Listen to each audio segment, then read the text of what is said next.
Shalom, queridos Javerim y Javerot, bienvenidos a nuestra 85ª clase de Introducción al Judaísmo en coltubsefarad.com. Hoy con un tema para mayores de edad. Esta clase no es apta para menores. Hoy vamos a hablar de la sexualidad y la reproducción en el judaísmo desde una perspectiva teórica. Ya, entonces, niños, vayan a ver Pokémon. Esta clase es solo para adultos. Y quiero organizarla de la siguiente manera. En el judaísmo clásico, en el judaísmo tradicional, la sexualidad tiene solamente un contexto ideal. ¿Ok? Es el matrimonio. Ya habíamos hablado en la clase anterior, viendo en otros contextos, que también se había hablado de, básicamente cuando en el judaísmo tradicional se está hablando de sexualidad, lo que se asume es que es una relación heterosexual dentro del matrimonio. Entonces, esa va a ser nuestra primera premisa. Y luego vamos a hablar de tipos de relaciones que no están contenidas en este paradigma. Porque pues el judaísmo, suceden. Y el judaísmo pues debe darnos algún tipo de sabiduría para entenderlas. Pero vamos a comenzar hablando del ideal, que es la sexualidad dentro del contexto del matrimonio, un matrimonio entre dos personas judías, y por supuesto dos personas de géneros opuestos. Y al hablar, y esa es la primera nota. Entonces vamos a hablar de sexualidad normativa y quiero hacer hincapié en que no vamos a hablar hoy de Taharat HaMishpacha. Taharat HaMishpacha ya lo cubrimos, las leyes de nidá, las leyes de inmersión en la mikve, esto ya está en el archivo para aquellas personas que nos escuchan en diferido. No vamos a volver sobre este tema, sino que vamos a hablar de la mitzvah de Prurvu, la mitzvah de la reproducción. Vamos a hablar de métodos anticonceptivos en el judaísmo, vamos a hablar de adopción, vamos a hablar luego de relaciones no normativas. Entonces, comencemos por ese lado y espero que las preguntas hoy nos guíen, porque es un tema donde hay muchas preguntas, donde hay a veces mucha falta de comprensión y es entonces necesario tener estas preguntas que nos guíen. ¿Ok? Muy bien. La primera mitzvah que aparece en la Torah tiene que ver con la sexualidad. Y esta aparece en el primer capítulo del libro del Génesis. Y es una mitzvah que es dada no solo al pueblo de Israel, sino que es dada a toda la humanidad, que es la mitzvah de la reproducción. Vamos a verla en su contexto original. No perdamos esto. Si no conocen esta página de Sefaria, es, en mi opinión, una de las páginas más increíbles que hay hoy en día para el estudio de la Torah. Entonces, estamos en el primer capítulo del libro del Génesis, uno de mis versículos favoritos.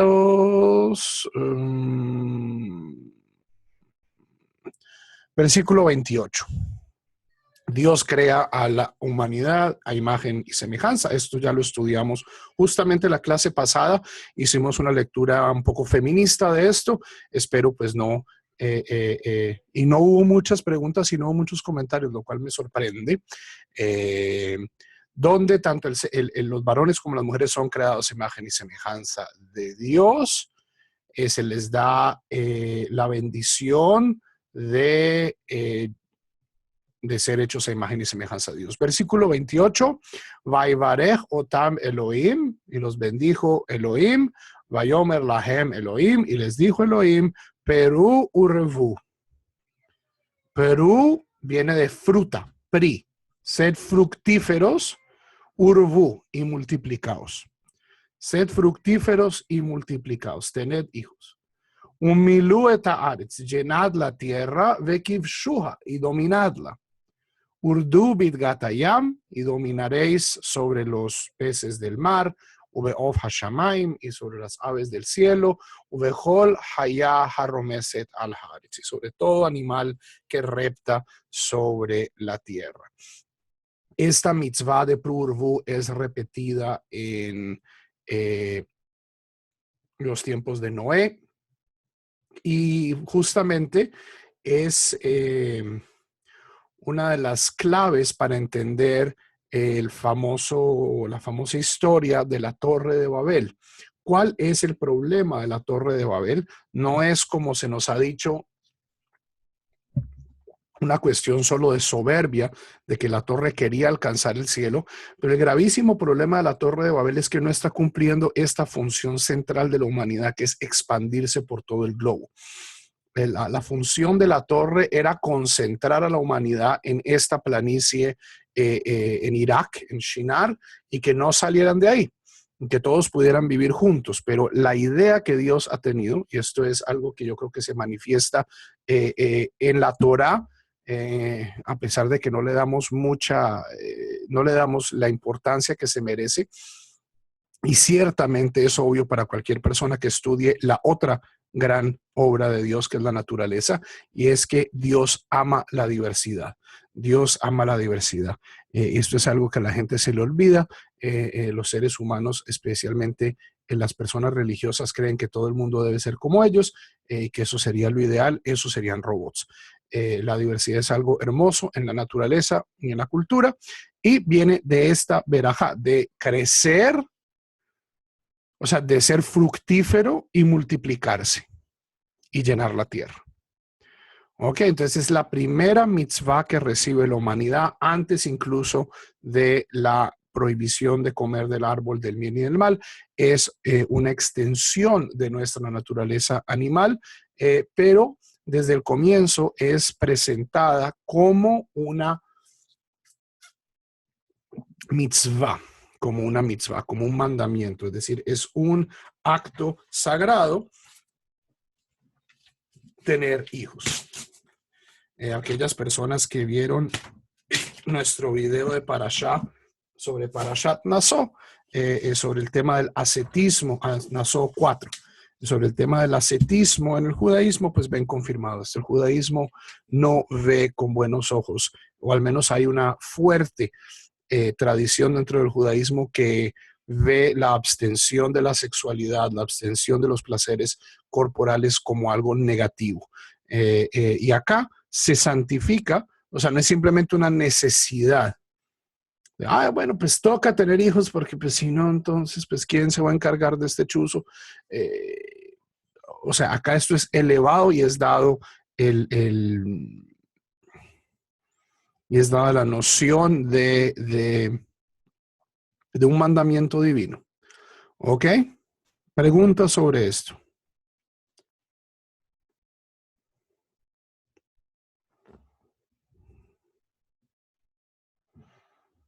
Ok. Vayan poniendo las preguntas en el chat. No veo muchas preguntas.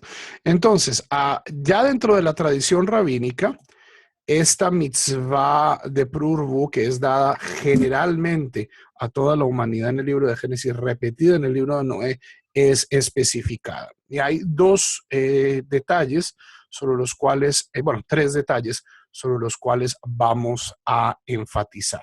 El primero de ellos, que es posiblemente uno de los más sorprendentes, es que la mitzvah de Prurvu, la mitzvah de reproducirse,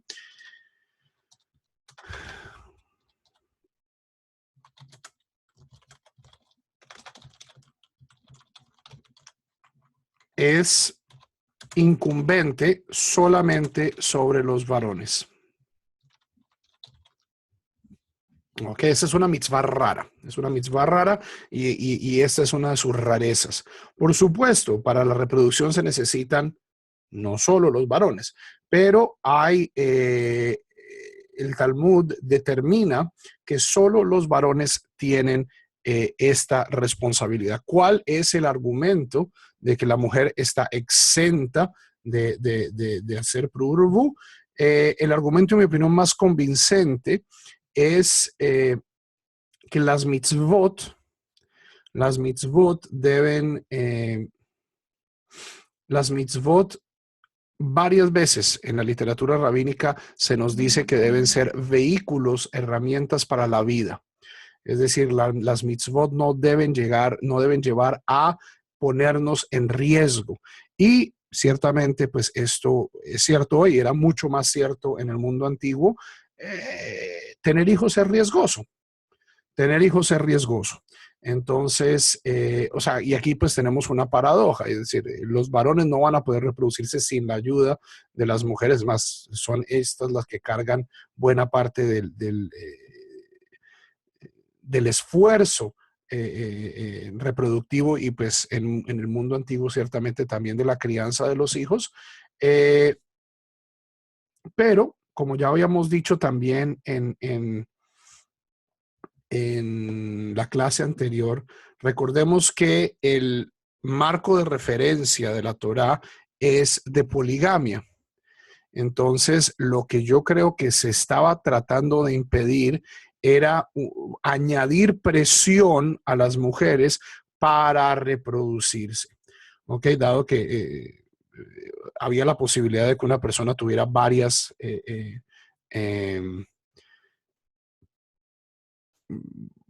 parejas. Entonces, no ponerle encima una presión extra en algo que podía eventualmente eh, atentar o poner en peligro su vida. Entonces, una de las cosas en las que esta es una mitzvah extraña. Otra mitzvah extraña, otra extrañeza de esta mitzvah es el hecho de que yo debo ocuparme de esta mitzvah, pero no tengo que cumplirla. ¿A qué me refiero? Una persona, por ejemplo, que sea estéril, el judaísmo no le manda a ser, no le manda a ser célibe. En una sugía hermosísima en Masejet Shabbat, son las 7 cosas que le preguntan a uno cuando uno llega al Olam Haba. Una de ellas es, ¿asakta be priya urvia? ¿Te ocupaste de priya urvia? Eso no quiere decir que uno haya, o sea, necesariamente haya cumplido priya urvia, la mitzvah de la reproducción. Hay mucha gente que es estéril, hay mucha gente que ya vamos a ver no va a cumplir esta mitzvah, ya sea porque no tienen hijos o porque no tienen la cantidad correcta de hijos. Pero o sea, aquí, como es una de estas mitzvot donde lo que cuenta es la participación y no necesariamente el éxito. Ok, entonces ya habíamos hablado un poquito de esto en la clase anterior. La sexualidad en el judaísmo sí tiene un fin eminentemente reproductivo, pero si este fuera su único fin, entonces las personas ya posmenopáusicas, posandropáusicas, estériles, no podrían tener relaciones sexuales. Y esto no es el caso. El caso es, estas personas se les invita e incluso se les da la mitzvah de tener una vida sexual activa y satisfactoria, o bueno, en la medida de lo posible, así esta no vaya a llevar a la reproducción. Entonces, segundo punto, lo que importa es la ocupación de la mitzvah y no necesariamente y no el resultado.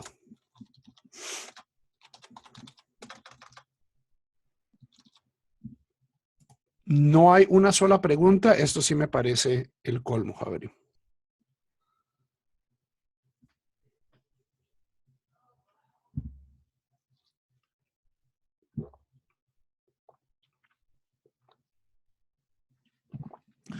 Que cuando estemos hablando de kashrut, no hayan preguntas, cuando estemos hablando de Shabbat, pero ahorita estamos hablando de uno de los temas que más vende y la gente está súper calladita. Entonces, Y recuerden, Javerim, sus nombres, el chat no es visible en la grabación, entonces no voy a mencionar sus nombres, pueden ser anónimos en esto. Exacto, aún una persona infértil, aún una persona estéril debe tener relaciones. ¿Ok? Y el ejemplo más clásico que tenemos, ¿quiénes son? Los Avot. Abraham, Sara, Isaac y Rebeca también tuvieron un periodo ahí de infertilidad. Jacob y sus 4 esposas. Bueno, Lea y Rachel, especialmente Rachel, tienen problemas de fertilidad y, y, el, y el punto es seguir intentándolo. El punto es seguir intentándolo. ¿Por qué? Porque la sexualidad en el judaísmo no se reduce solamente a la reproducción, no es vista como un mal necesario, es vista como una mitzvah, es parte de esta dimensión de la vida humana, de la corporalidad, como, en serio, esta clase va muy bien con el video que puse ayer en el canal sobre la cuarta aliyá de Parashat Naso. Dios quiere que seamos felices. De acuerdo al judaísmo, este es uno de los principios capitales del judaísmo. La vida es para disfrutarla. El vino es para beberlo, la comida es para comerla, el sexo es para disfrutarlo, todo dentro de una regularidad y una elevación. No es un hedonismo, no es una cuestión sibarítica, no es una cuestión epicúrea, sino es una cuestión de somos seres humanos, tenemos todo este potencial y parte importante de nuestro desarrollo holístico como seres humanos es desarrollar todas estas cosas. El ideal en el judaísmo no es el monje metido en una cueva rezando todo el día. Ese no es el ideal en el judaísmo. Ese es el ideal en el budismo, es el ideal en algunas sectas sufís, es el ideal en el monasticismo cristiano, pero no lo es en el judaísmo. E incluso hay figuras talmúdicas que decían, no, yo prefiero estudiar Torah a tener hijos, y el Talmud es bastante crítico, es bastante crítico. El ascetismo no tiene una carrera muy esplendorosa en el judaísmo. Eso no significa que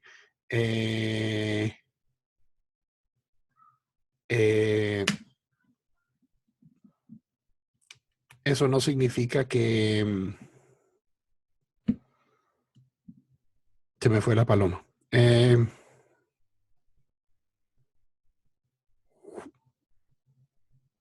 Bueno, el caso es, eso no significa que no haya habido pequeños grupos a través de la historia que hayan tratado de enfatizar el ascetismo. Había grupos que se llaman Hasidei Ashkenaz en el siglo XII, un grupo de pietistas en Alemania, grupos incluso sufís dentro del judaísmo, el hijo del Rambam, ciertas interpretaciones de Jovot Alevavot, de Bajia Ibn Pakuda, uno de los manuales judeo-sufís más importantes de la Edad Media, donde nos acercamos, yo creo, peligrosamente al ascetismo, pero la mayoría de los grandes líderes de nuestro pueblo, de los ejemplos de nuestro pueblo, han tenido familia, han tenido hijos, y no han presentado la abstinencia como un valor central. ¿Ok?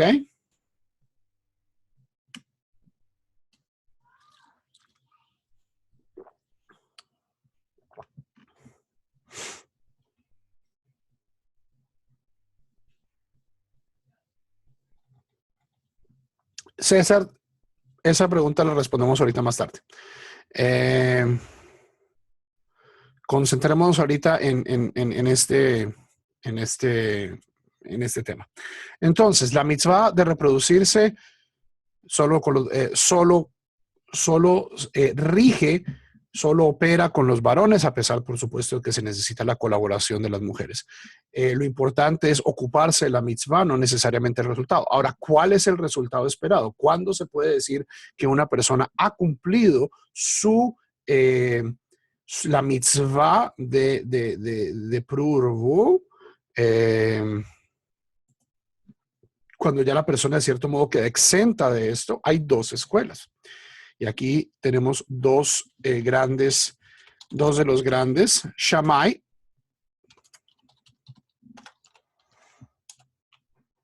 y Hillel.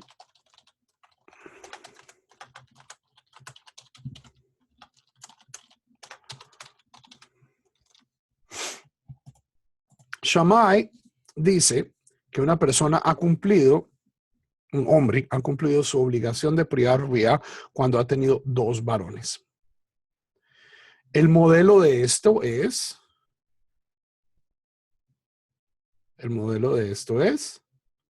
Moshe. Hasta donde sabemos, Moshe no tuvo hijas. Si lo vemos de otra perspectiva, Abraham tuvo varios, con los hijos de Ketura también cuentan. Isaac tuvo dos hijos. Pero la oposición de Hillel dice, no, para cumplir la obligación de Prurvu, una persona tiene que tener un varón, al menos un varón, y al menos una mujer. ¿Por qué? Porque de nuevo se necesitan los dos para poder. El propósito no es tener hijos sino que nosotros podamos tener hijos de cierto modo todos.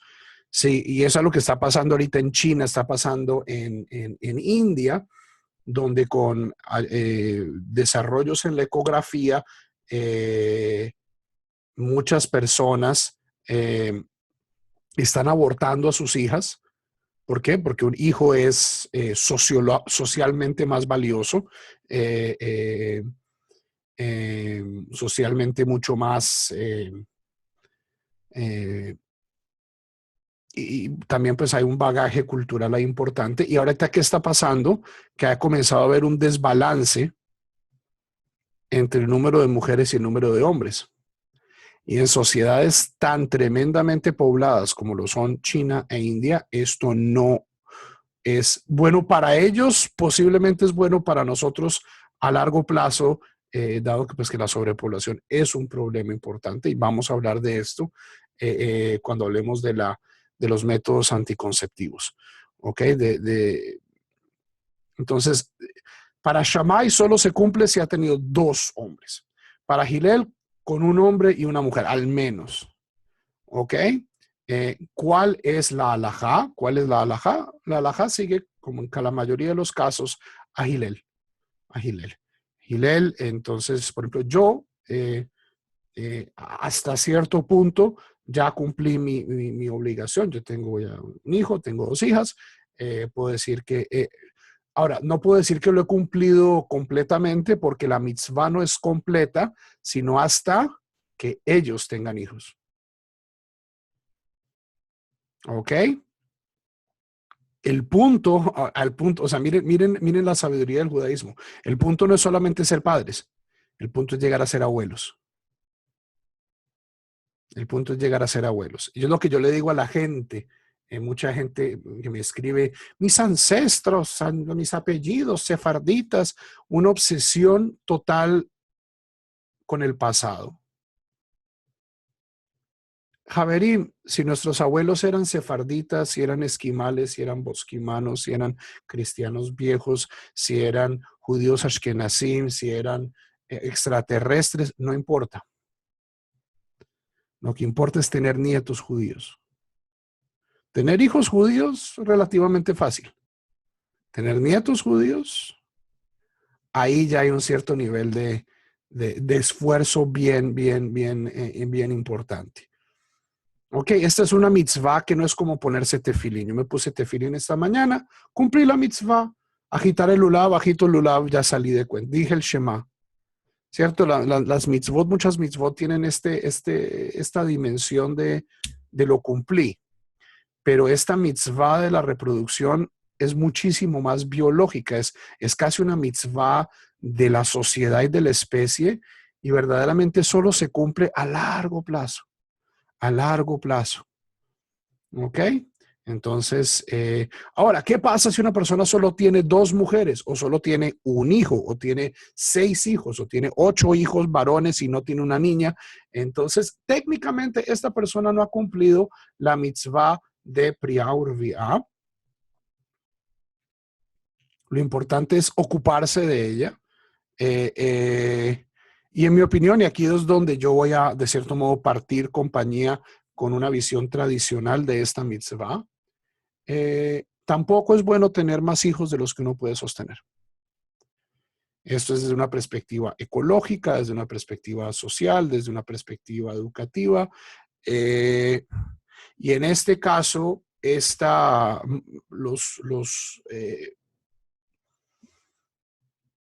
los grupos dentro del judaísmo que estimulan a tener 12, 15, 20 hijos, eh,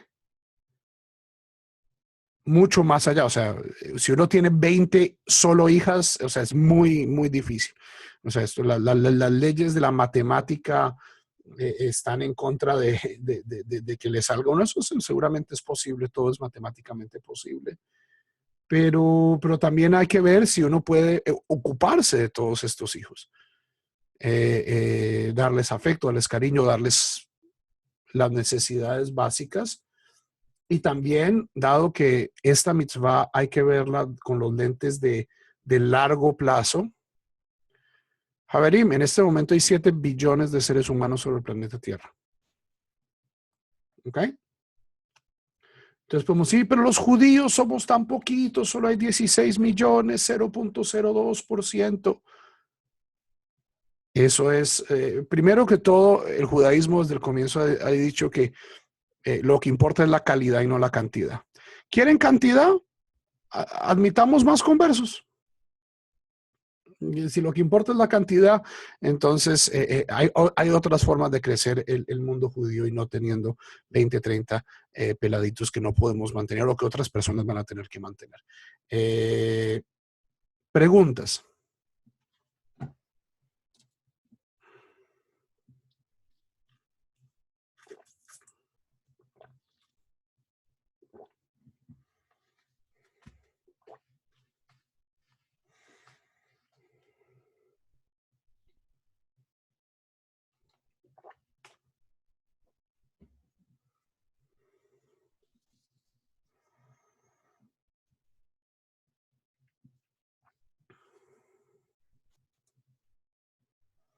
Ahora, una respuesta tangencial a la pregunta esta sobre los modos de la sexualidad.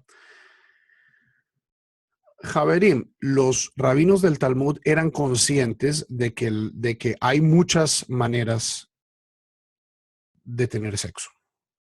Los rabinos hablan de, especialmente en los tratados, pues que tienen que ver, Seder Nashim más que todo, se habla de sexo anal, se habla de sexo oral, se habla de coitus interruptus, se habla de toda una serie. O sea, nosotros no nos hemos inventado gran cosa. Estas son posibilidades fisiológicas que existían hace 2000 años, hace 3000 años, que llevan existiendo pues desde que hay especie humana. Eh, eso sí hay un debate. Hay un debate sobre qué, eh, sobre qué, eh, cuál es el ideal. ¿Ok? Y es un debate que pasa a través del texto talmúdico, que pasa a través de los Rishonim, que llega incluso al Shulchan Aruch una diferencia entre Maran Yosef Karo y el Ramá. Hay una escuela que dice, ok, sí, la sexualidad es importante, hay que disfrutarla, pero se privilegia eh, eh, eh, posiciones pues, tradicionales que conlleven necesariamente a la reproducción. ¿Ok? Se ha dicho de paso, no vamos a hablar de esto hoy, tal vez, si nos queda tiempo. eh, el, eh, la transgresión de Onán no es la masturbación.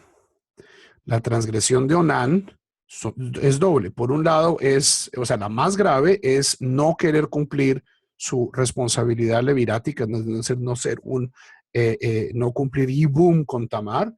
Y la segunda de ellas es coitus interruptus. ¿Ok? Entonces, eh, una escuela dice, lo ideal es tener sexo en la oscuridad, vaginal, con fines reproductivos. Y hay otra escuela que dice, mire, si usted está casado y están ocupándose de la mitzvah en otras circunstancias, eh, otro tipo de manifestaciones sexuales eh, son lícitas y están permitidas. ¿Ok? Aquí entonces habría un problema, es un problema que se vuelve mucho más problemático a partir de la introducción de ideas cabalísticas en la halajá de Shikvat Zera Levatala. Shikvat Zera Levatala es eyaculaciones que no van a ningún lado, es decir, tener eyaculaciones en vano, eyaculaciones que no pueden ser fructíferas porque no son vaginales. Entonces, felación, masturbación, todas estas cosas. Y eh, a la Kabbalah eso le parece tremendo. El Zohar dice que esa es una de las transgresiones más horribles, que de ahí salen demonios, etcétera, etcétera, etcétera. Le pregunta cuál escuela, ambas son lícitas, o sea, ambas existen dentro del judaísmo. Si ustedes se van, o sea, ¿qué es lo que se va a predicar? Y en esto, como todas las religiones, hay cierto nivel de puritanismo. Lo que ustedes deben hacer es lo que dice el Talmud en la oscuridad, así, misionero. ¿No? Lo que pasa, o sea, esa es la actitud del judaísmo tradicional. Por lo que sabemos a través de las respuestas, de las chuvot y shelot, de lo que sabemos incluso por cosas que aparecen en el Talmud, la gente lleva desviándose de ese ideal eh, eh, a través de toda la historia judía.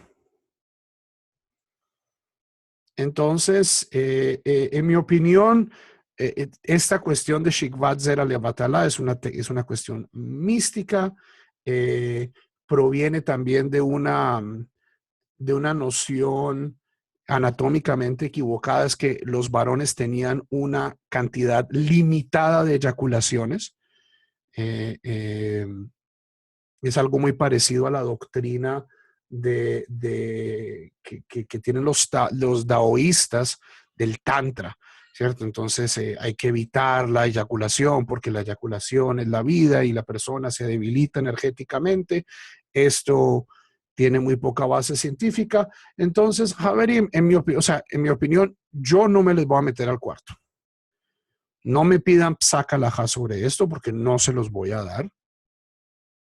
Yo les puedo dar un psaca alajá, les voy a decir, mire,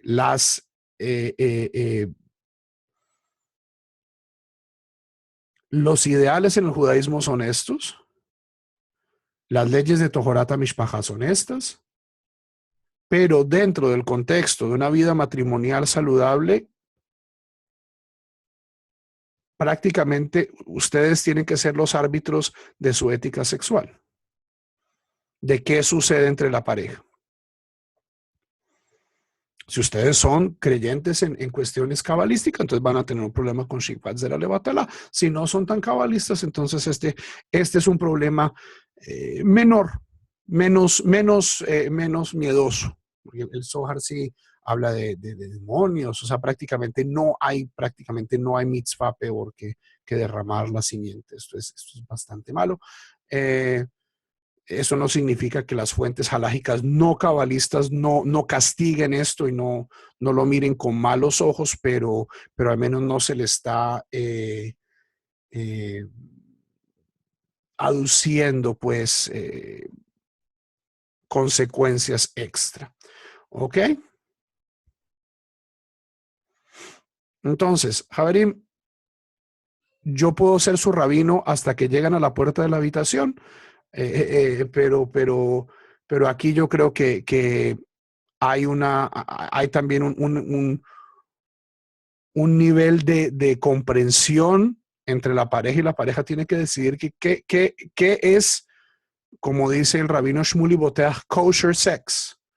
¿Qué es kosher sex? Y esto es algo donde al menos en el mundo menos tradicional hay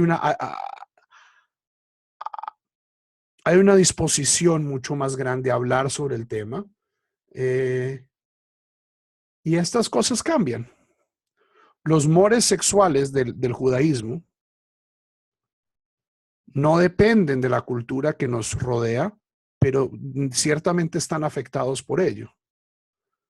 O sea, las leyes de Tohorat HaMishpachá, las leyes de la fidelidad matrimonial, pues no han cambiado en al menos 1400, 1500, 2000 años, sino más. Pero los judíos en el siglo XIX tenían visiones victorianas del sexo y los judíos en España en el siglo XIV tenían visiones españolas, castizas, católicas también del sexo. Y lo mismo en el Islam. Y si no me creen, vayan y lean poesía erótica compuesta por rabinos. ¡Ah! Hay poesía erótica compuesta por rabinos en árabe y en hebreo en la España musulmana. Shmuel Hanagid, uno de los grandes líderes de nuestro pueblo, rabino, escribió, o sea, de una persona de intachable, también escribía poesía erótica. Y luego, pues, explíquenme ustedes explíquenme ustedes cómo tenemos el cantar de los cantares en la Biblia. ¿Ok? Oh, pero es que eso es místico de Israel. Así fue que Rabbi Akiva le vendió a los Jajamim la canonización del Cantar de los Cantares. Pero eso es un midrash. ¿Ok? La visión de cómo se expresa románticamente, sexualmente, una relación entre una pareja es algo que ha ido evolucionando. ¿Ok? Preguntas. Ok, una pregunta que me hicieron que me permite seguir al siguiente tema. Al siguiente tema. La adopción. La adopción cumple, uno adoptando un hijo, cumple la mitzvah de Priya Uruviá. La respuesta es no. Ahora, Javerim, antes de que ustedes les entre la ansiedad y decidan a sus 48 años tratar de tener una hija o un hijo porque no lo han tenido todavía, entiendan una cosa. Ustedes no van a poder cumplir todas las mitzvot de la Torah.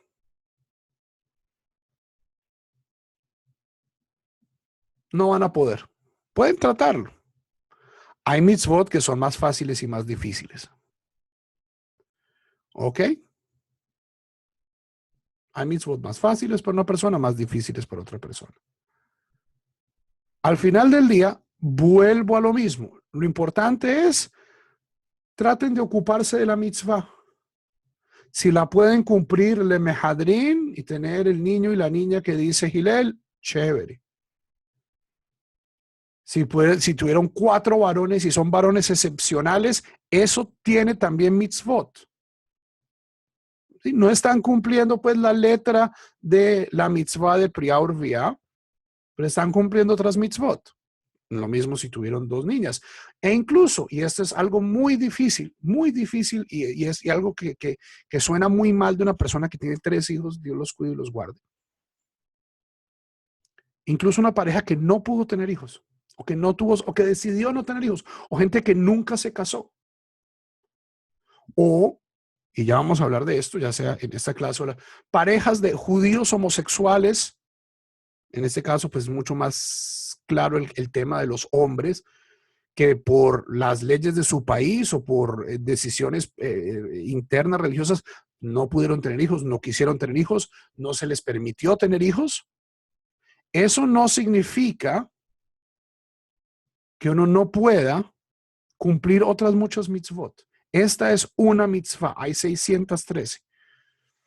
¿Ok? No se obsesionen por esto. No se obsesionen por esto. ¿Ok? Lo importante es ocuparse de la mitzvah.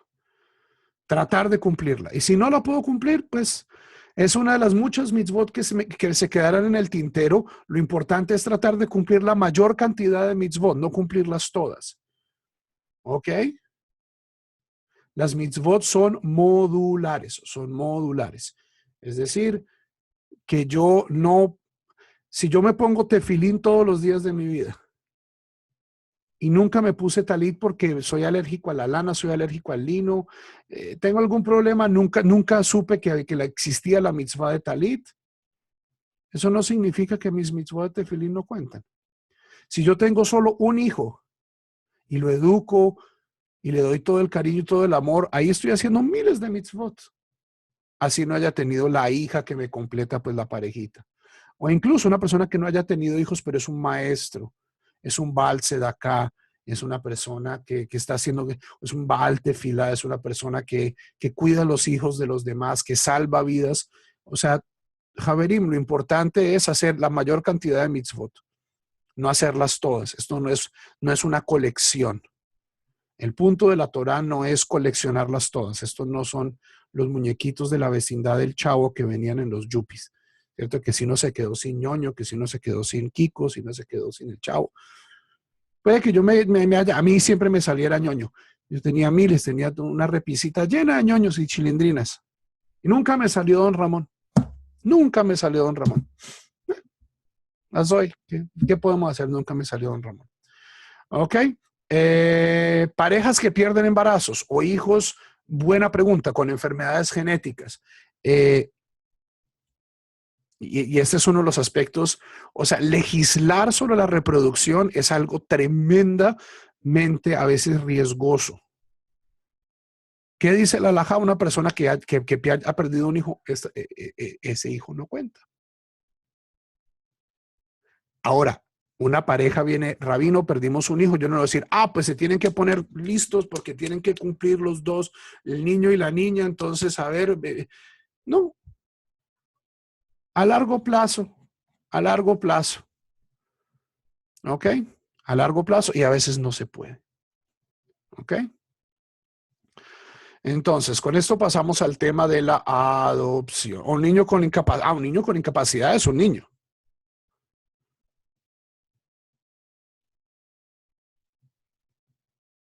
Eso no, ahí sí no hay ningún tipo de pregunta. ¿Ok? Entonces pasemos al tema de la adopción. La adopción es interesante. ¿Por qué? En varios sentidos. Entonces, por un lado, el judaísmo no tiene una noción, o sea, Javerim, lo que nosotros imaginamos por adopción es una institución relativamente reciente. Es una institución relativamente reciente. Recordemos que en el mundo antiguo y el judaísmo era una de las excepciones a la regla, y esto incluso lo escriben los historiadores romanos como con sorna, como con...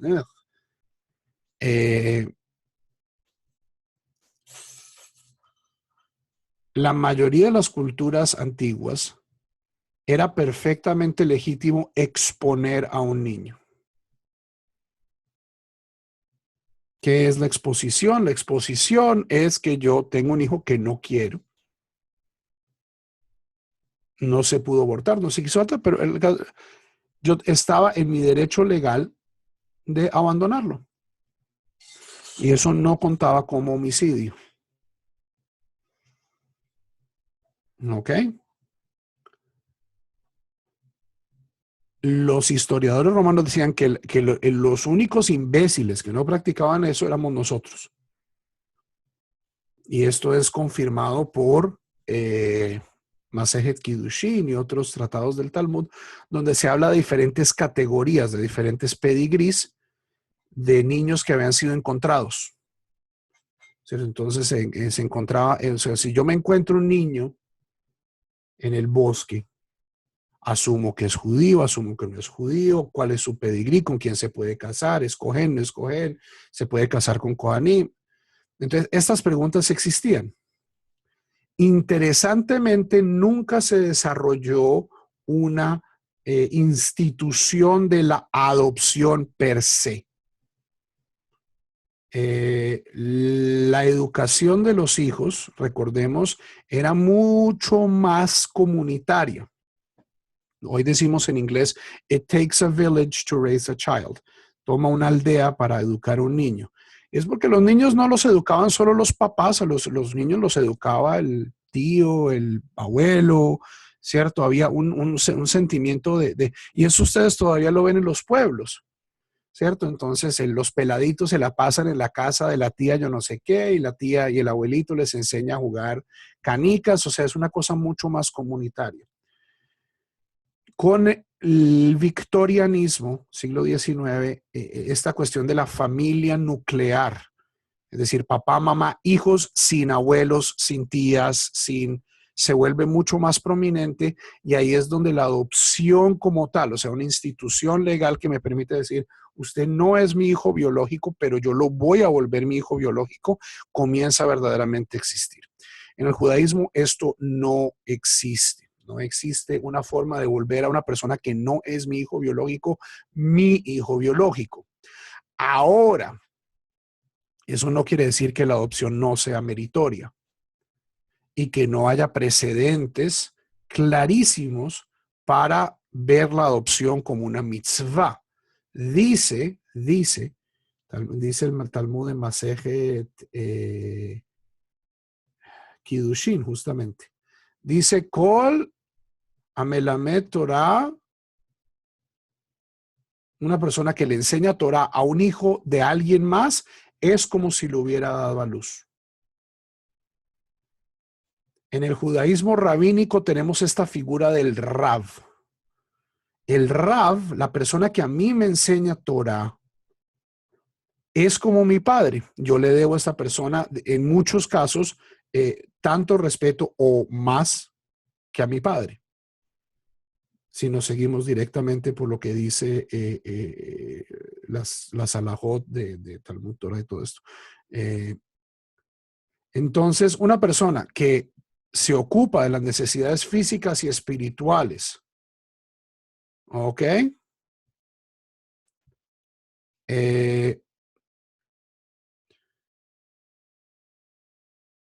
De un hijo ajeno,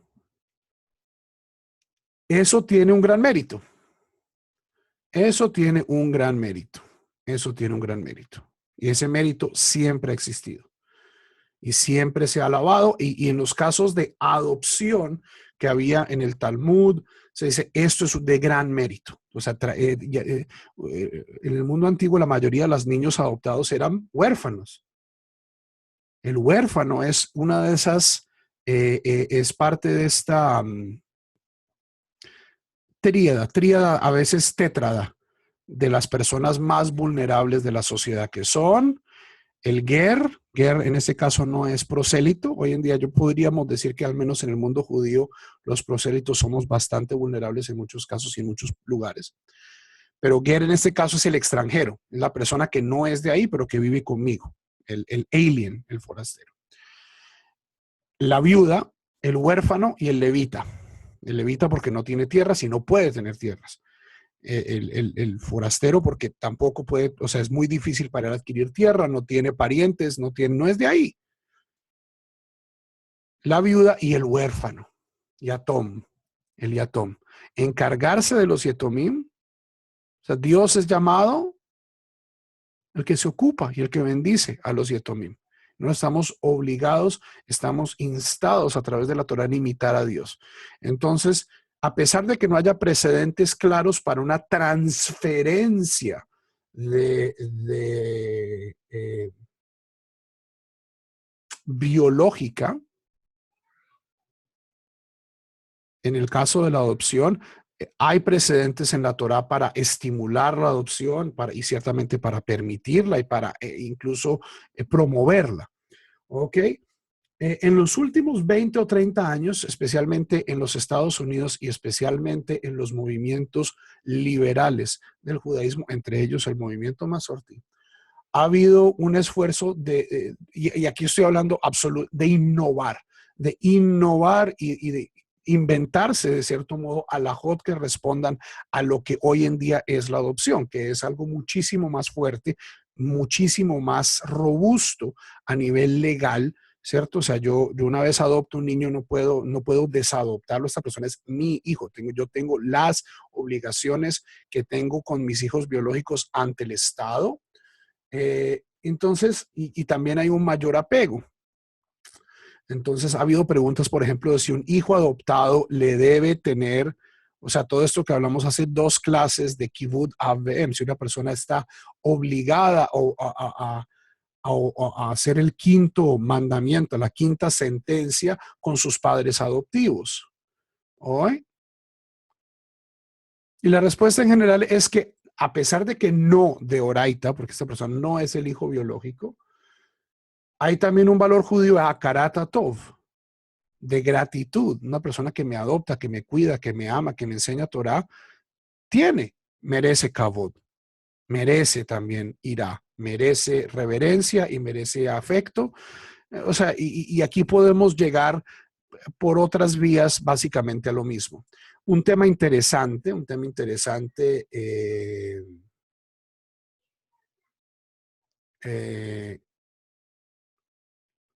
Entonces, técnicamente no, los hijos adoptados no tienen los mismos derechos y obligaciones, pero a pesar de que no sean obligaciones halágicas, en mi opinión, lo que es una obligación moral. Un hijo adoptado que maltrata a sus padres, pues puede que no esté incumpliendo la mitzvah de respetar a padre y madre y tenerle reverencia, pero pues está transgrediendo otras muchísimas mitzvot. Javerim, no nos volvamos tinterillos. Esa es una... o sea, todas las religiones tienen eh, aspectos positivos y aspectos negativos, aspectos saludables y aspectos menos saludables. Ok, algunas religiones tienden a la violencia, algunas religiones tienden al fanatismo, algunas religiones tienden a la exclusión, algunas religiones tienden a el solipsismo, ¿cierto? Yo metido acá en mi caverna y me importa un bledo el resto del mundo. El judaísmo, especialmente el judaísmo tradicional observante, una de esas neurosis que tiene, o sea, supongamos que todas las religiones tienen estados saludables y estados neuróticos. Yo sé que aquí tengo varios de mis talmidim que son psicoanalistas, creo que aquí estamos hablando el mismo lenguaje. En, en, en, en un contexto neurótico, el judaísmo puede devenir en un positivismo legal muy obsesivo, que ya lo habíamos hablado la clase pasada. ¿Se acuerdan eso que hablamos de Naval Birshut Torah? Una persona que es un cafre con la bendición de la Torah. Yo no estoy incumpliendo mitzvot, ¿cierto? Yo no estoy incumpliendo mitzvot. Muéstreme dónde yo soy hijo adoptado, donde tengo que honrar a padre y madre. ¿Ok? Entonces, en ese caso, yo puedo decirle, pues sí, en el código legal contencioso administrativo de la Torá, en ninguna alajá le va a decir que usted tiene una obligación, pero usted tiene una obligación moral. Porque la moralidad y la ética en el judaísmo no se limitan a la ley, y aquella persona que les diga eso está gravemente equivocada y está yendo en contra de 30 siglos de precedente. Si no, vayan y lean. Comencemos con el libro de los Proverbios. ¿Qué es el libro de Proverbios? ¿Mitzvot? No, son exhortaciones a vivir una vida dentro de las mitzvot, pero también más allá de las mitzvot.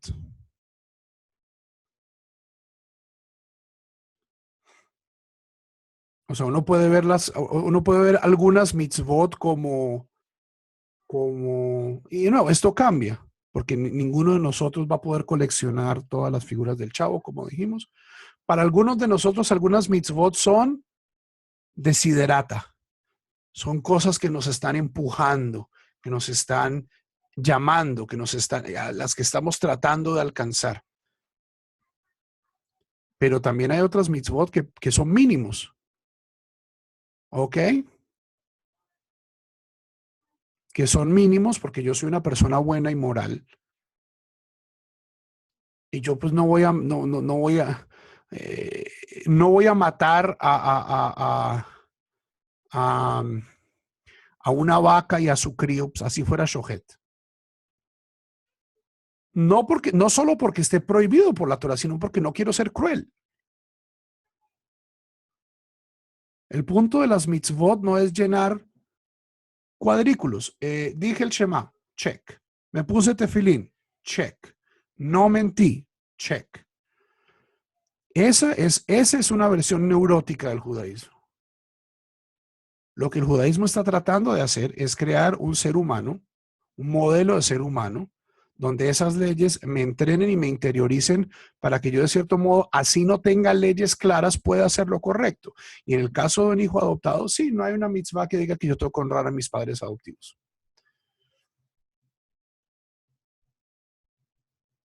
Eso no significa que no sea lo correcto. ¿Ok? Una pequeña subnota. Esto es especialmente interesante ahorita. Es una chuvá hace unos 2, 3 años, un poquito más, del consejo pues de ley judía acá del movimiento Masortí. De si un hijo adoptivo puede tomar el nombre hebreo de sus padres adoptivos. ¿Ok? Es una pregunta interesante. Tradicionalmente, la idea hubiera sido, o sea, aquí tenemos dos problemas. Por lo general, la inmensa mayoría de niños adoptados en los Estados Unidos no son judíos. Vayan ustedes a una sinagoga en Nueva York, van a ver que hay grande, 15, 20 niñas chinas, todas judías, Sara, Rivka, Sprinzi, porque ahorita ¿dónde adoptan los gringos? O en China, o en Guatemala, o lo cual es fantástico. En mi opinión los judíos, esta noción de que los judíos se ven de alguna manera, ¿cierto? Tiene una apariencia física, no, esto no va a durar mucho tiempo. No va al menos en los Estados Unidos, en la diáspora, no sobrevive 2, 3 generaciones. Vamos a hacer una comunidad mestiza muy chévere, muy interesante, a la que espero pues ustedes también contribuyan.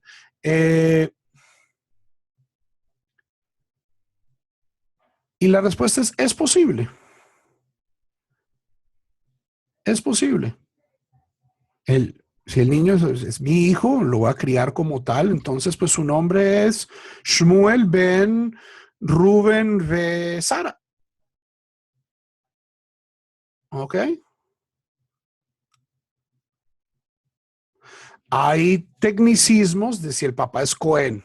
Pues o sea, y aquí son las cosas donde no se puede. O sea, si una pareja donde el señor es Cohen adoptan a un niño, incluso pónganle el nombre, pero no, el niño no recibe Kohanut. ¿Ok? Y a mí esta Teshuvah me parece fabulosa, porque, porque Javerim no hay alajot de nombres. Los nombres son minhagim. No hay alajot de nombres. Si esta persona es visto legalmente, es visto emocionalmente como un hijo biológico más, pues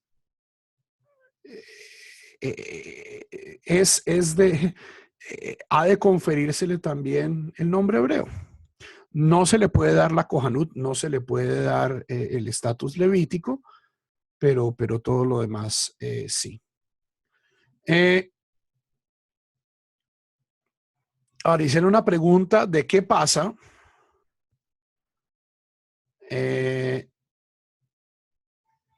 con una persona que cubre a una mujer embarazada y reconoce un hijo ajeno como propio. De nuevo, esto en la halajá no existe. Esto en la halajá no existe y en ese caso pues hay problemas graves también de mamzerut. Mamzer es lo que se llama en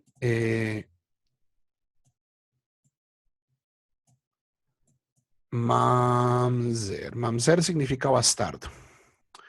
Un mamzer es el hijo de cualquier relación prohibida en el judaísmo, especialmente adulterio, pero también incesto, etcétera, etcétera, etcétera. El mamzer es judío, pero el mamzer tiene un grave problema y es que el mamzer no puede casarse con un judío de nacimiento. Mamzer se puede casar con otro mamzer, se puede casar con un converso. El estatus de mamzer es tremendamente cruel. Los rabinos eran extremadamente conscientes de ello y yo creo que esta categoría es usada de cierto modo como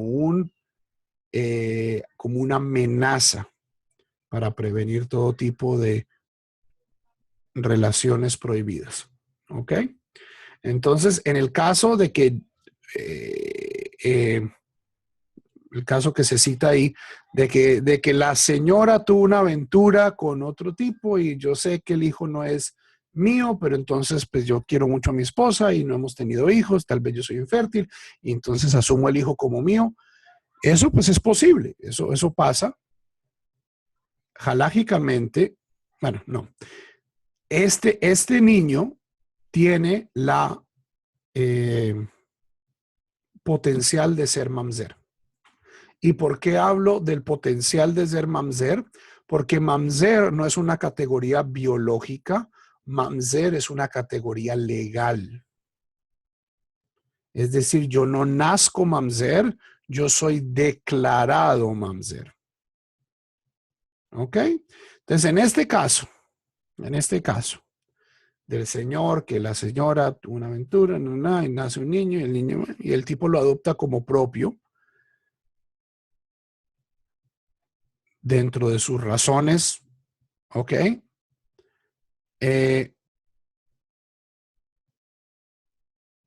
O sea, aquí la halajá no cubre esto. La halajá no cubre esto. Para que este niño sea declarado mamzer, tiene que ser llevado a la corte. Y la corte determinar, oiga, no, sí, resulta que el señor es marinero y no estaba, un año se perdió, estuvo en una isla, Robinson cruzó 3 años y cuando volvió ya había hijo. Por lo tanto, fulanito es mamzer. Y la corte declara, en efecto, que fulanito es mamzer. Esto suena muy fácil. Y en nuestro mundo de televisión sensacionalista, de Laura en América y el que pase el degenerado y el carrito sanduchero y las pruebas de paternidad, uno se imaginaría que el mundo está lleno de mamzerim. Y posiblemente, o sea, posiblemente, posiblemente no, biológicamente en la comunidad judía, como en cualquier comunidad, hay hijos del lechero. Hijos ilegítimos, hijos... No, déjenme, un segundo, pongamos a los hijos ilegítimos un segundito. Hijos de relaciones adúlteras. Y ahora, la pregunta que ustedes se tienen que hacer es, ¿en el judaísmo hay muchos mamzerim?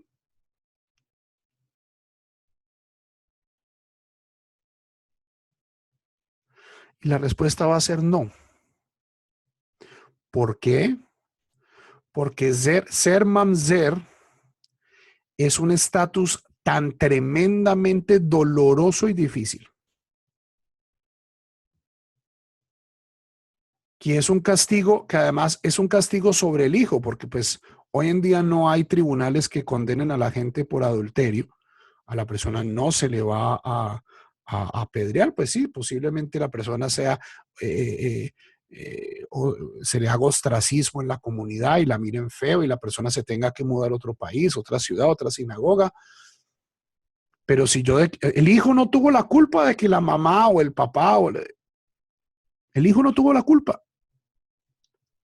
Un caso extremo, una violación. Una violación. La señora es casada, el niño es mamzer. O sea, biológicamente, o sea, podría ser mamzer. Y ese es un estatus tan grave que muy pocas cortes rabínicas en el mundo tienen la autoridad y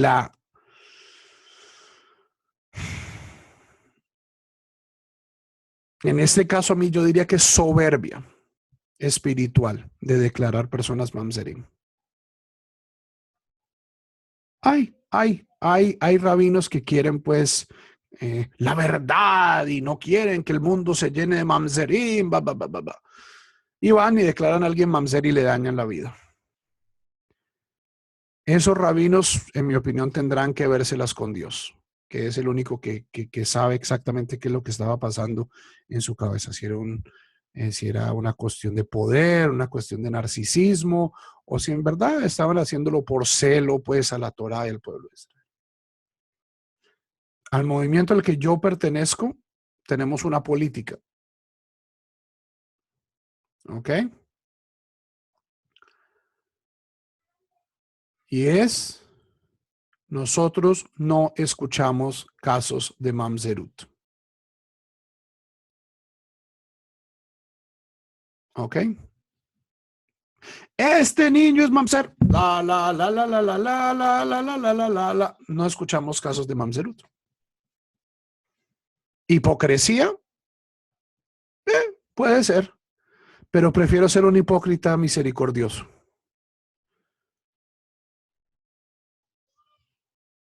¿Ok?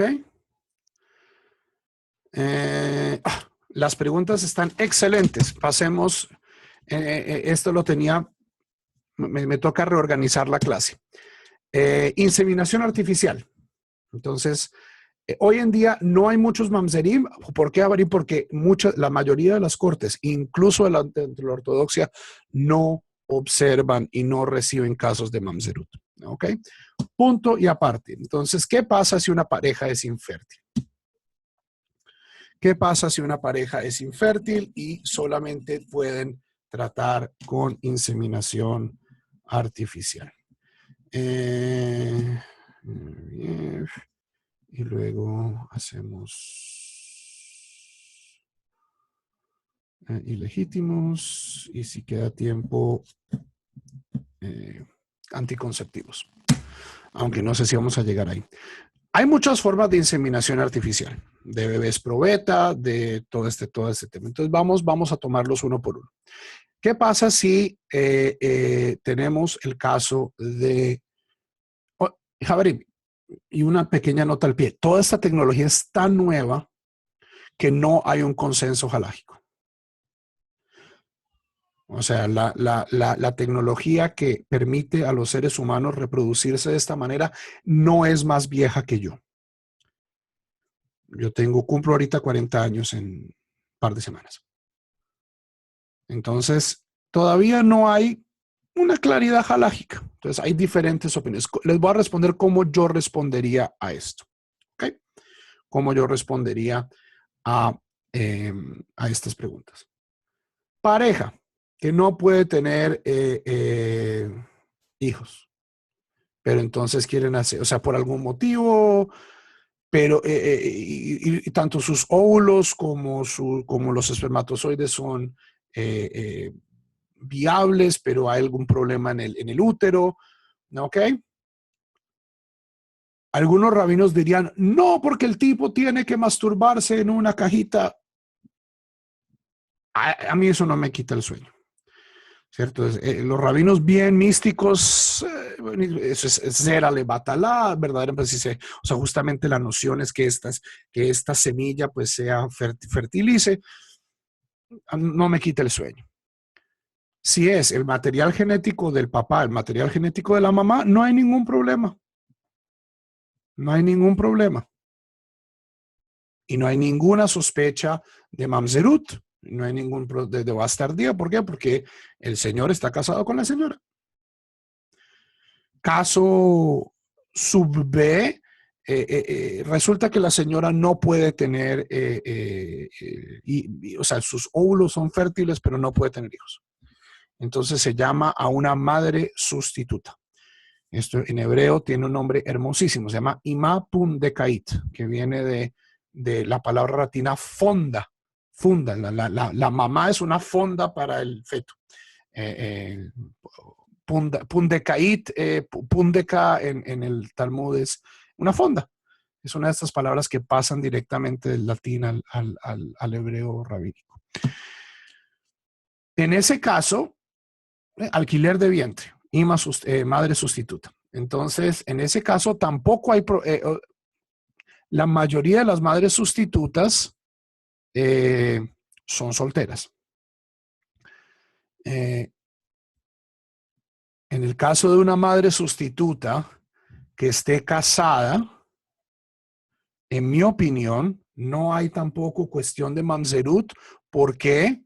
Porque el material genético no es de ella. Y, o sea, si se introduce si se introduce un óvulo ya fertilizado.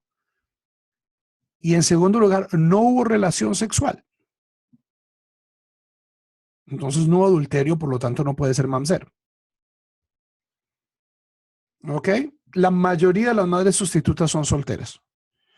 Eso resuelve el problema. También, ahora, una subpregunta. ¿Quién determina el judaísmo del pelado?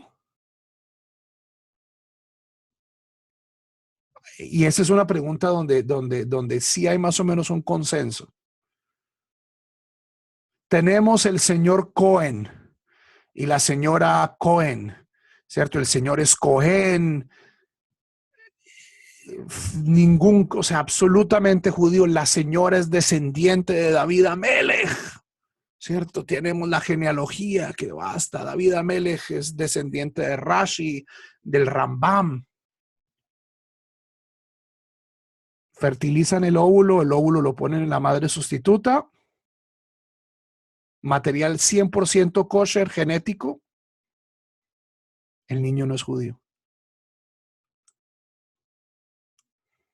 O sea, el niño tendrían que convertirlo.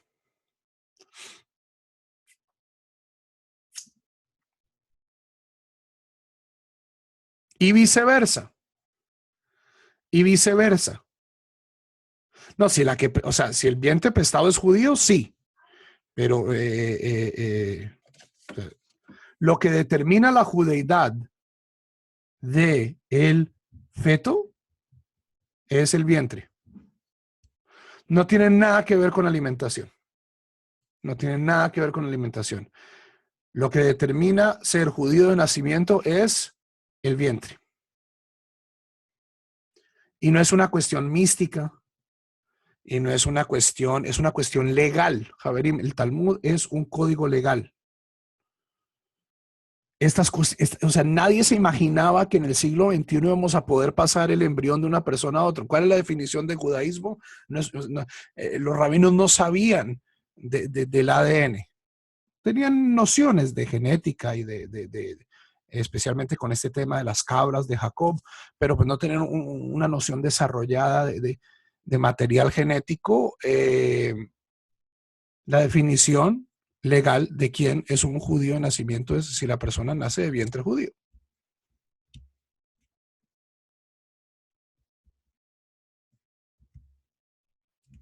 ¿Ok? Si uno piensa que tener que pasar una conversión es una gran deshonra, pues entonces sí, búsquese una madre sustituta judía. No hay muchas. No hay muchas. ¿Ok?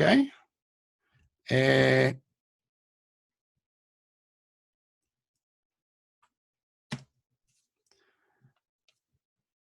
eh, No, porque el material, o sea, vientre es un vientre.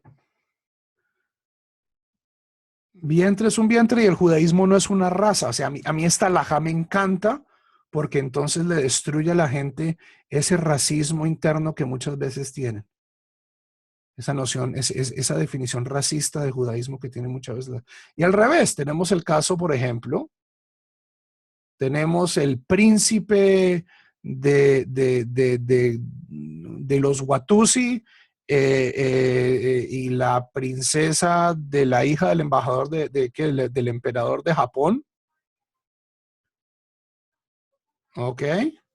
Y mezclamos ese genético, si ahí no hay un judío en ningún lado, pero la que carga el bebé es la señorita Bravanel, el niño nace 100% judío.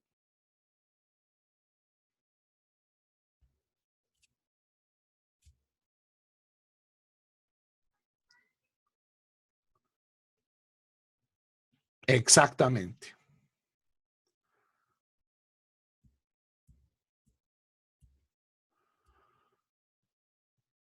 El padre, pues es el padre biológico. Y la madre, aquí hay una separación de funciones. Si no es judío, entonces toca convertirlo.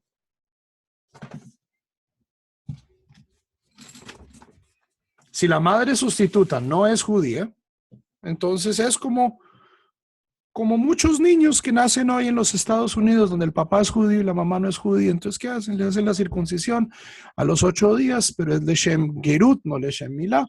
Esto es una circuncisión para convertirse, no es una circuncisión para cumplir la mitzvah de Mirit Milá, y luego se le lleva a la mikve. Listo el pollo. Kasher le mejadrin. ¿Ok? Entonces, este es el primer caso. Es un caso fácil.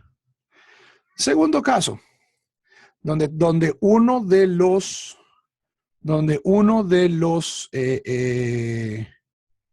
donde uno de los implicados, de los padres, no es fértil.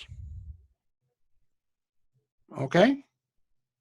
Entonces, si es un óvulo congelado, ¿cierto? Por lo general es in vitro y luego pues se pone una madre sustituta o se pone en el vientre de la madre, pues de la esposa del señor. Eso no es mamzerut. ¿Por qué?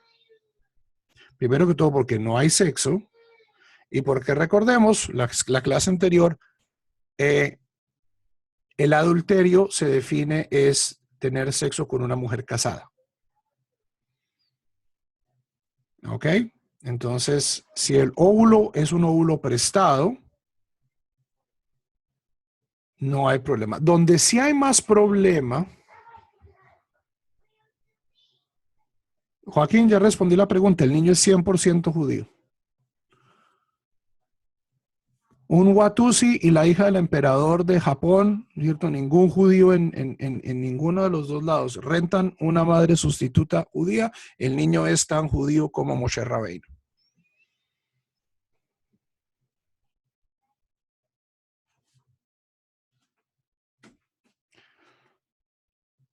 Todo lo contrario, Teresa. Esa es la definición de adulterio en el judaísmo. La definición de adulterio es tener sexo con una mujer casada. Eso es neuf. Ahora, si el tipo es casado, ya lo hablamos esto en la clase pasada. Si el tipo es casado, pero la amante es soltera, eso propiamente no es adulterio. Eso no significa que sea moral. No tiene castigo de la Torá, o sea, al menos en un sentido bíblico, pero pues ciertamente no es algo correcto. ¿Ok? Caso más complicado, ¿qué pasa si es el hombre el estéril? ¿Qué pasa si es el hombre el estéril? En el caso de inseminación, de fertilización in vitro, no me preocupa tanto. ¿Por qué? Porque se saca el óvulo de la señora, se fertiliza en una caja de Petri, se toma el óvulo ya fertilizado y se inserta es un óvulo. En mi opinión, ahí no hay oportunidades de mamzerut. Ahora, si lo que estamos hablando es de inseminación artificial, en el sentido de que la gente va a un banco de semen y compran semen congelado, ahí ya es más complicado. Ahí, sí, técnicamente eso no es mamzerut, eh, pero jalárgicamente, o sea, si a mí me viene una pareja con eso, yo diría preferible tratar fertilización in vitro. Y si la pareja me dice, mire, no tenemos plata, esta es la única forma de hacerlo, yo no voy a declarar al niño mamzer, pero no me parece ideal. ¿Ok?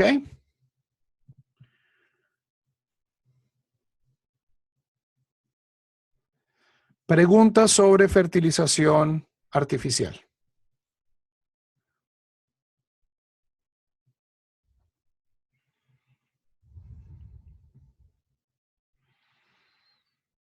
No, ok. Un último tema. Y no alcanzamos ni a llegar. Tenía tres puntos para hoy, ni alcanzamos a llegar al final del primero. Pero bueno, me gusta que estén haciendo preguntas. El tema de los hijos ilegítimos en el judaísmo. Tal cosa no existe en el judaísmo. No hay hijos naturales. Hay mamzerim, que son hijos de relaciones prohibidas, ¿cierto? Ya vimos que el mamzer no es una categoría natural, sino es una categoría legal. Es decir, si yo soy el hijo del lechero, pero a mí nadie me declara mamzer, yo no soy mamzer.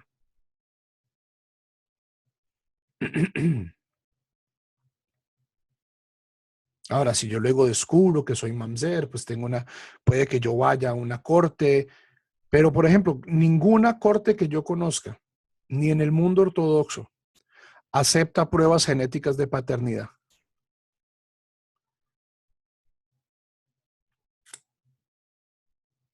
Y esto es, ¿por qué? No es porque no creamos en la genética, sino porque, ¿qué pasa si nosotros comenzamos a admitir pruebas genéticas como pruebas legales en una corte de Torah? ¿Qué va a pasar? Vamos a abrir la caja de Pandora y el pueblo de Israel se va a llenar de mamzerim. Y eso es algo que no queremos. ¿Hipocresía? Puede que sí, pero en mi opinión una hipocresía misericordiosa y preferible. Y eso es una hipocresía misericordiosa en la que uno podría decir que la inmensa mayoría del estamento legal judío es cómplice. Es cómplice. Hay ahorita algún par de rabinos que se creen muy importantes en Israel que están comenzando con este cuento de mamzer y hacer listas de pedigrí, de familias con las que uno se puede casar, no casar, porque hay mucho converso, y hay mucho. Eso es negativo y de nuevo, esos rabinos tendrán que dar cuenta, como tendremos que dar cuenta todos nosotros, en mi opinión, están equivocados. Ok.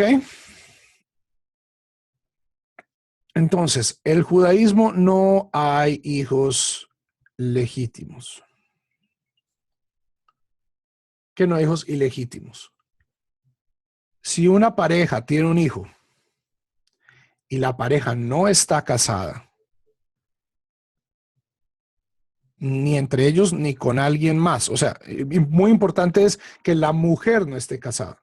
Si la mujer está casada, es pues el chico es mamzer o es potencialmente mamzer. Pero si es o sea, el típico caso, pues, del adolescente en el bachillerato y tienen relaciones y tienen el hijo natural. Ese hijo es legítimamente hijo de los dos, de acuerdo a la halajá. Si los dos, ok, no, y esta persona, de acuerdo a la halajá, hereda y le debe cabod a su padre y a su madre, así ellos no estén casados. Ok. Todos aquellos que se han casado conmigo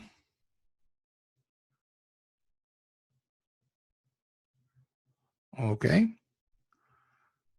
Sabrán que yo les hice firmar un documento.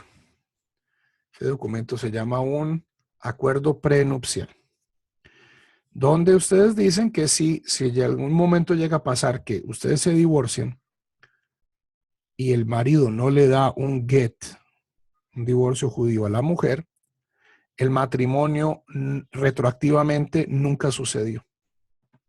Es decir, el matrimonio, el kiddushin es válido siempre y cuando si hay un divorcio civil, hay también un divorcio judío.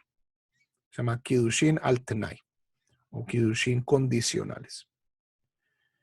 Y la primera pregunta que mucha gente me hace, pero entonces, rabino, si tenemos hijos, esos hijos van a ser ilegítimos. No hay tal categoría en el judaísmo. En el judaísmo hay hijos kasher y hay hijos mamzer. Bueno, potencialmente mamzer. ¿Ok?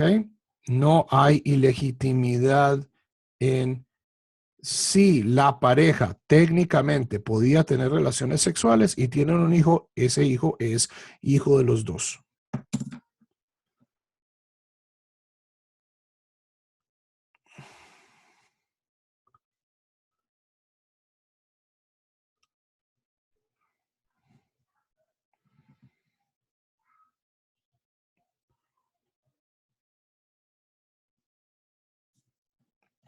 No entiendo la pregunta del levirato. ¿Me la aclaras?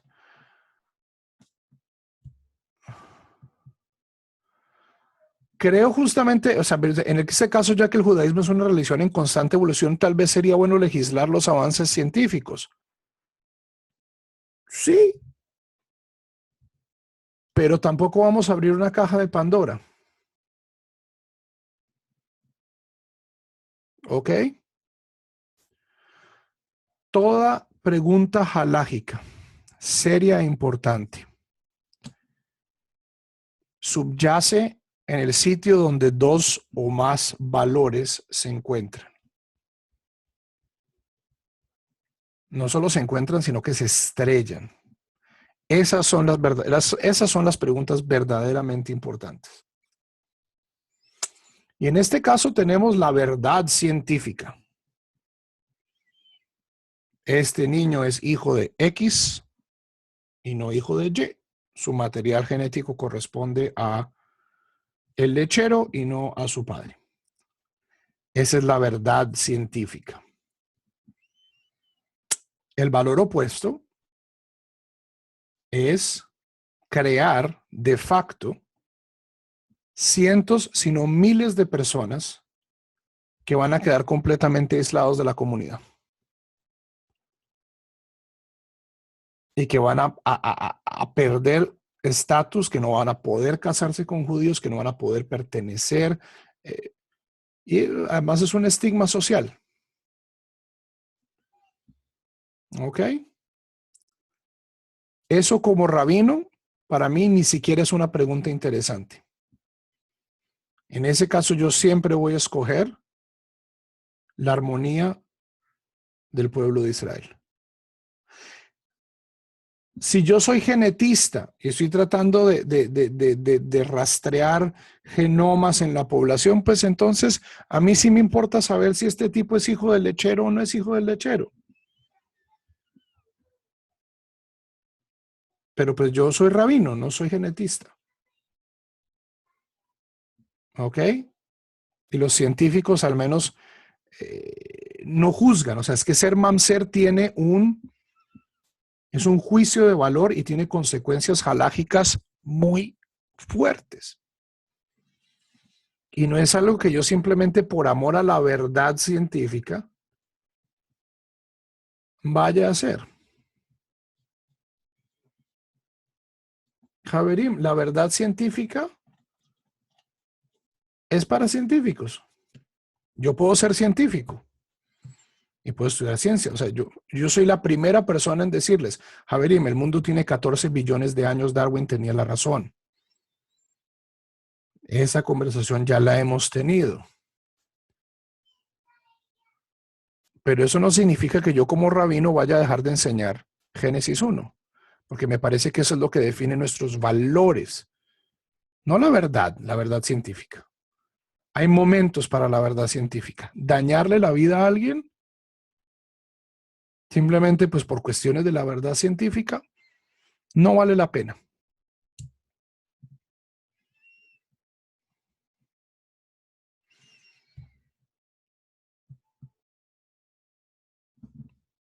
¿Ok?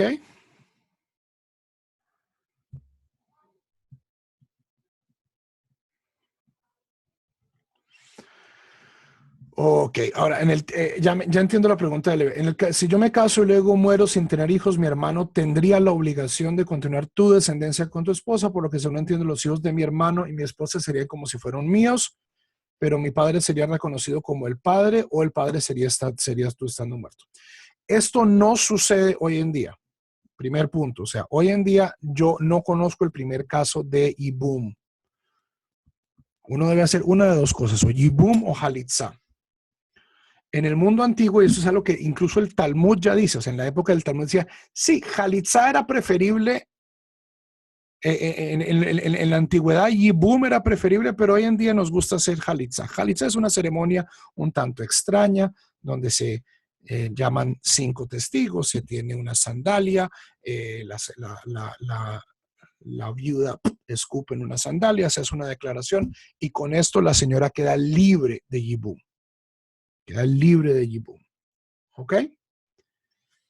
Y eso es lo que se hace hoy en día. En la inmensa mayoría de los casos, no conozco el primer caso contemporáneo de Yibum.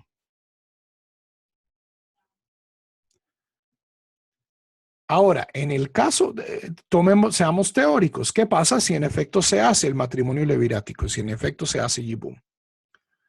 El primer hijo de esa relación carga el nombre del hermano fallecido. O sea, de acuerdo a tu ejemplo, tu nombre. Los hijos subsiguientes, no. Los hijos subsiguientes se le consideran a tu hermano y a tu viuda. ¿Ok?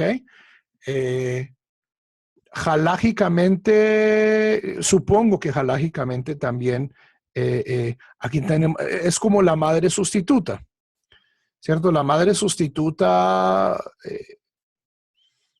asumiendo pues que la madre sea judía, pues halágicamente la persona está obligada a darle kavod, pero pues lo más posible es que esta persona nunca vaya a ver a su madre sustituta. Igual, pues sí, debe honrarte como padre a ti, pero pues tú estás muerto. ¿Y quién está ahí? Pues el papá, que es también el tío. Eh, el papá, que es el tío, entre comillas, porque pues verdaderamente es el papá. Ese no es tu hijo, es el hijo de tu hermano.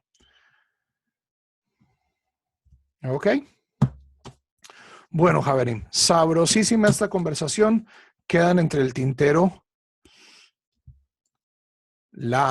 eh, eh, los métodos anticonceptivos y relaciones no convencionales. Entonces, ya lo saben, próxima semana, clases no aptas para menores de edad. Javerín, estamos en la franja después de las 10 de la noche. Y bueno, sigamos estudiando. Nos vemos, si Dios lo permite, el próximo domingo. Shalom.